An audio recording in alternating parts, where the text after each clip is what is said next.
ஒரு காலத்தில் மாமாவை மனநோயாளின்னு விமர்சித்தவர். உண்மையான மனநோயாளியே சீமான் தான்.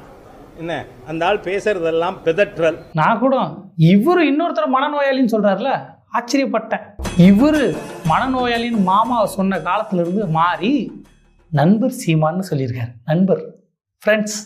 நண்பர் சீமானுக்கு என்னோட முழு ஆதரவு. சீமானுக்கு சொல்றேன், he is my friend. உண்மையை சொல்லப்போன ஒரு மாமா பையன் எங்களோட தத்து குழந்தை. நாங்கள் தான் அவரை தத்தெடுத்து வளர்த்தோம். எல்லாமே நாங்கள் தான் கொடுத்தோம், எல்லாமே நாங்கள் தான் செஞ்சோம். ஒரு மாமா பையன், யாரை சொல்கிறேன்னு நீங்களே நினச்சிங்க.